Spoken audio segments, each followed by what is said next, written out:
Tell me a story about playing with Peyton Manning. I find him fascinating in many of the similar ways that I find Aaron Rodgers. You were on those Colts teams with him. Tell me a story about what it's like playing with Peyton Manning.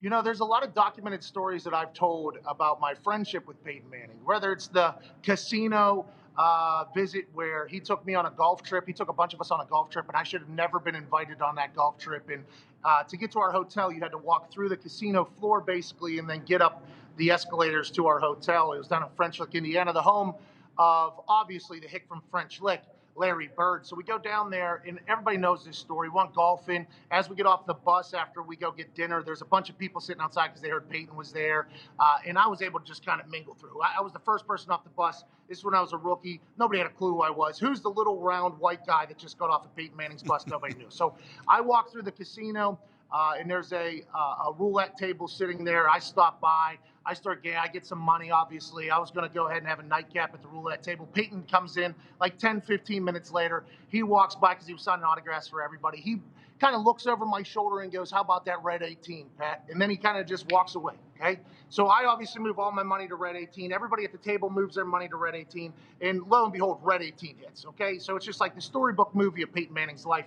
He leaves. He walks off. He didn't even know what happened. Everybody at the table gets rich. Everybody starts yelling like, "Oh, my God! Jesus Christ himself walked in the casino and told us to bet on red 18, and we hit red 18, okay?" So everybody knows that story. I told him the next morning, like, "Hey, you know, whenever you said red 18, it hit." Everybody at the table was very happy, went crazy. He said, "Yeah," you know, but I think the big thing about being friends with Peyton and getting your chances to be a teammate with Peyton was you just watch him work.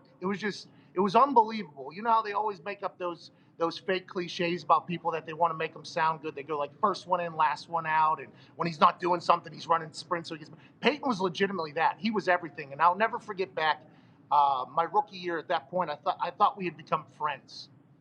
I was like, I think we're pretty friendly at this point. He's way too nice to me. I think he enjoys the way I chug beers, the way I tell stories, the way I interact with people, my energy. It was very nice of him.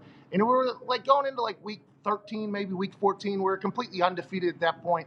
And I accidentally posed a question to him. You know, it was at lunch. I was like, "Hey, Payne, when do you start preparing like for off season? You know, when do you start scheduling trips?" And I've never seen him so serious. He just looked at me and he said, "When we lose our last game, Pat, that's when you start preparing for the off season." And then he just walked away. And I was like, "All right, never going to ask that question again." We obviously went to the Super Bowl, lost to Drew Brees and his dumb baby. And by the time that happened, I didn't have, any specials or discounts on the trips that I wanted to make the next week. So I obviously got overcharged. But I think just getting a chance to hang around him, both from having a couple beers with him versus watching him work, I was incredibly lucky. And although we played nowhere near the same position, I think he had a profound effect on what my career would eventually become.